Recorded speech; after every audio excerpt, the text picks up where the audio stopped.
Mars पर जीवन की तलाश में दशकों से वैज्ञानिक लगे हुए हैं और मार्स पर एक्सप्लोर करने के लिए कई मिशन किए जा चुके हैं। मार्स एक्सप्लोरेशन प्रोग्राम के तहत नासा ने 2012 में अपना एक रोवर मार्स पर भेजा था। रोवर का नाम क्यूरियोसिटी है।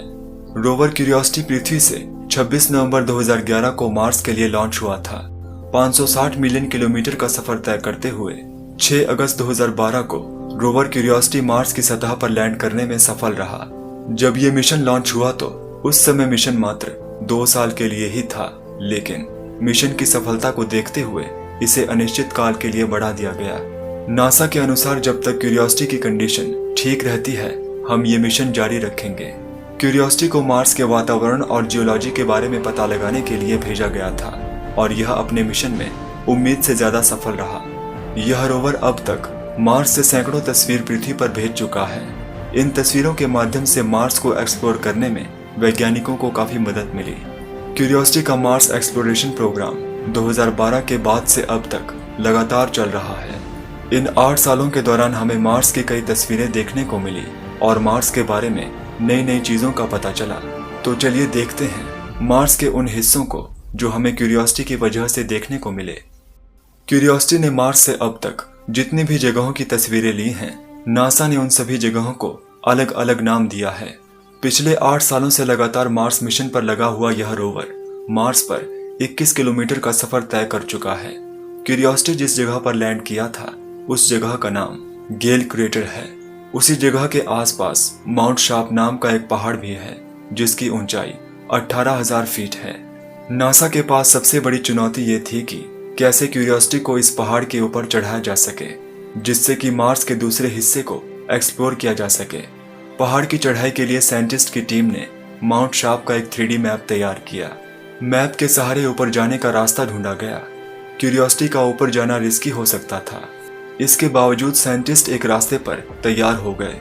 इस चुने गए रास्ते के सहारे पहाड़ को एक्सप्लोर करते हुए क्यूरियोसिटी को आगे बढ़ना था। रास्ता मिलने के बाद यह रोवर अपने सफर पर चल पड़ा। अपने रास्ते के पहले पड़ाव में क्यूरियोसिटी ने जो पहली तस्वीर ली थी वह येलो नाइफ बे की थी। येलो नाइफ बे की तस्वीर क्यूरियोसिटी ने 17 दिसंबर 2012 को ली थी। इस खाड़ी का आकार 5 मीटर है। यह गेल क्रेटर के पास ही स्थित है। इस तस्वीर से साइंटिस्ट को ये बात पता चली कि प्राचीन समय में इस जगह पर अत्यधिक पानी मौजूद था। येलो नाइफ बे के पास ही पॉइंट लेक और शैलर की तस्वीर भी क्यूरियोसिटी ने पृथ्वी पर भेजी। इन तीनों तस्वीरों में सिर्फ चट्टानें ही नजर आ रही हैं। येलो नाइफ बे से आगे बढ़ते हुए क्यूरियोसिटी पैरम हिल्स की तरफ गया। पैरम हिल्स के पास रुककर क्यूरियोसिटी ने किम्बरले फॉर्मेशन की तस्वीर खींचकर पृथ्वी पर भेजी। इस तस्वीर से ये बात कंफर्म हो गई कि इस एरिया में प्राचीन समय में पानी हुआ करता था। पैरम हिल्स के बाद क्यूरियोसिटी का अगला पड़ाव गार्डन सिटी माउंट शार्प था। गार्डन सिटी के पास रुककर क्यूरियोसिटी ने इस एरिया की कई तस्वीर भेजी। इस तस्वीर में अत्यधिक मात्रा में मिनरल वेल्स की मौजूदगी देखी जा सकती है। गार्डन सिटी के पास ली गई तस्वीर और डेटा की स्टडी के लिए क्यूरियोसिटी ने इसे साइंटिस्ट को भेज दिया।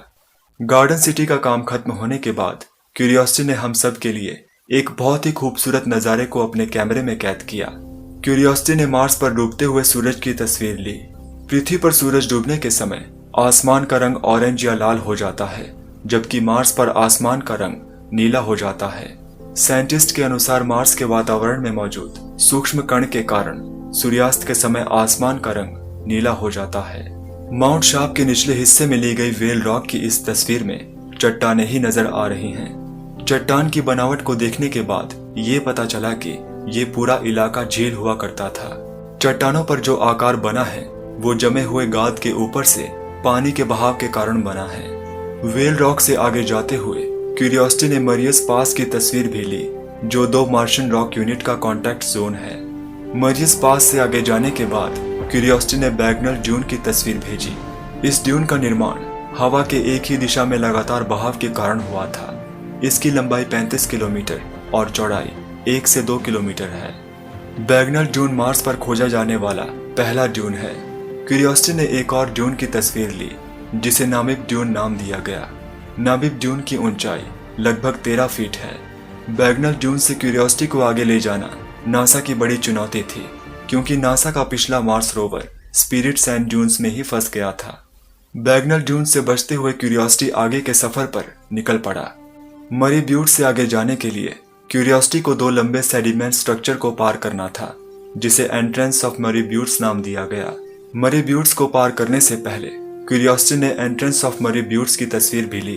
क्यूरियोसिटी ने ये सारी तस्वीरें 6 अगस्त 2016 को ली थी और इसी दिन इसकी मार्स पर चौथी एनिवर्सरी भी थी।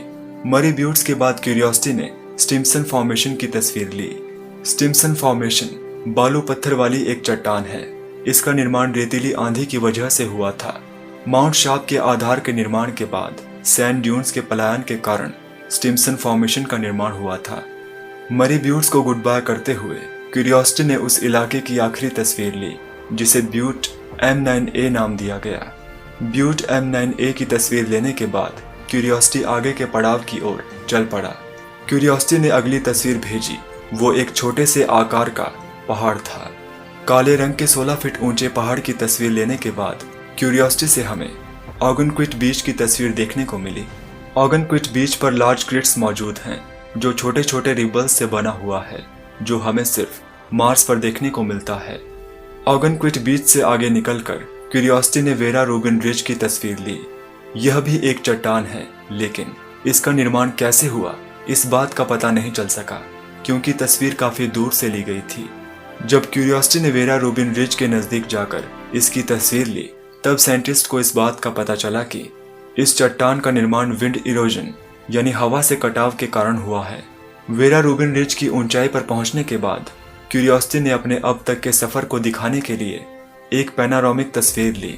इस तस्वीर में गेल क्रेटर से वेरा रूबिन रिज तक का एरिया नजर आ रहा है।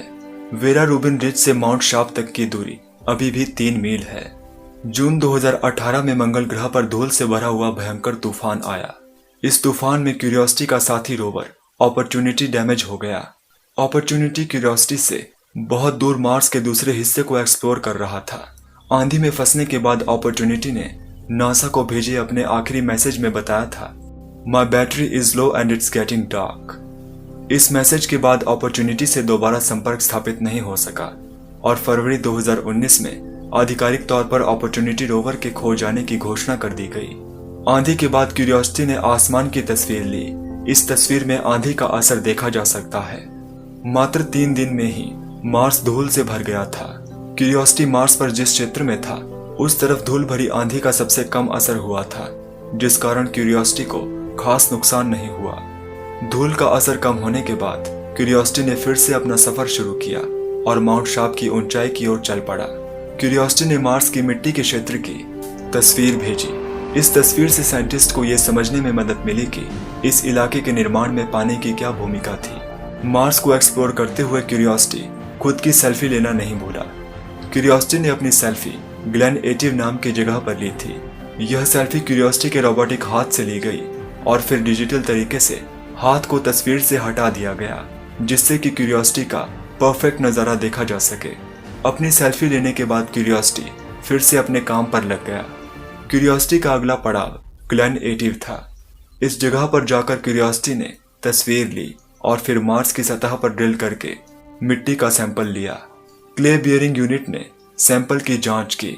सैंपल की जांच से ये पता चला कि इस क्षेत्र में मार्स के दूसरे क्षेत्र के मुकाबले अत्यधिक मात्रा में मिट्टी मौजूद है और प्राचीन समय में पानी की मौजूदगी का भी पता चला। क्यूरियोसिटी टीम ने मार्च 2020 को एक नई हाई रेजोल्यूशन तस्वीर रिलीज की है। यह तस्वीर 24 नवंबर से 1 दिसंबर के बीच ली गई है। क्यूरियोसिटी ने इस तस्वीर को ग्लेन टॉरिडन नामक जगह पर लिया है। क्यूरियोसिटी का मौजूदा लोकेशन ग्लेन टॉरिडन ही है। क्यूरियोसिटी का अपनी मंजिल माउंट शार्प तक का सफर अभी भी जारी है और रास्ते में कई और चुनौतियों का सामना करना भी अभी बाकी है। अब बस देखना यह है कि कब क्यूरियोसिटी माउंट शार्प की ऊंचाई पर पहुंचता है। क्यूरियोसिटी का सफर जब तक जारी रहेगा, तब तक हमें मार्स के बारे में नई नई चीजें मालूम होती रहेंगी। क्यूरियोसिटी ने मार्स से अब तक जितने भी महत्वपूर्ण तस्वीरें नासा को भेजी हैं, हम उन तस्वीरों और जगहों के बारे में विस्तार से बात कर चुके हैं। आपको इस नई दुनिया के बारे में जानकर कैसा लगा?